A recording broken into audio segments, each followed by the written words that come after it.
علی امین گنڈاپور وزیر اعلیٰ خیبر پختونخوا نے کہا ہے کہ کچھ مسلح لوگ افسران کو تنگ کر رہے ہیں۔ خیبر پختونخوا میں ان مسلح افراد نے اپنی کیمپیں قائم کر کے رکھی ہیں اور دفاتر بھی قائم کر رہے ہیں، مداخلت بھی کر رہے ہیں۔ خیبر پختونخوا حکومت میں جو برداشت نہیں کی جائے گی۔ وزیر اعلیٰ خیبر پختونخوا علی امین گنڈاپور کا کہنا تھا کہ اپنی صفوں کو درست کریں، ہم خیبر پختونخوا کے لوگ کب تک مروائیں گے؟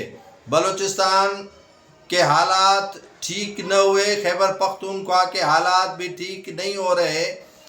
انہوں نے کہا کہ وہ خود افغان حکومت سے بات چیت کریں گے اور خیبر پختونخوا کے جو مسائل ہیں ان کو حل کرنے کی کوشش کریں گے۔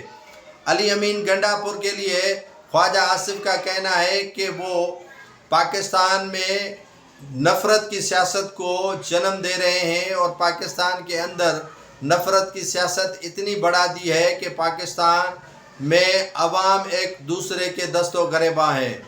پارلیمنٹ ہاؤس کے باہر اور پارلیمنٹ ہاؤس کے اندر کئی ایم این ایز کو گرفتار کیے جانے کے بعد اسپیکر قومی اسمبلی نے جو ہے وہ حالات ٹھیک کرنے کے لیے اراکین پر مشتمل فیکٹ اینڈ فائنڈنگ کمیٹی کو تشکیل دیا ہے اور جو تعین کرے گی کہ اراکین کے ساتھ زیادتی کیسے اور کس نے کی۔ اس سے قبل جو ہے وہ سارجنٹ آرمز سمیت مختلف سیکورٹی کے 5 افسران کو 4 ماہ کے لیے معطل کر دیا گیا ہے۔ ناظرین، دوسری جانب تحریک انصاف نے بڑا مطالبہ کر دیا ہے۔ مطالبہ وہ ہے کہ جو آپ سن کر حیران ہو جائیں گے کہ تحریک انصاف نے D G I S I اور ڈی جی ایم آئی اے کے خلاف ایف آئی آر داخل کرنے کا مطالبہ کر دیا ہے کہ ان کے خلاف پرچہ درج کیا جائے۔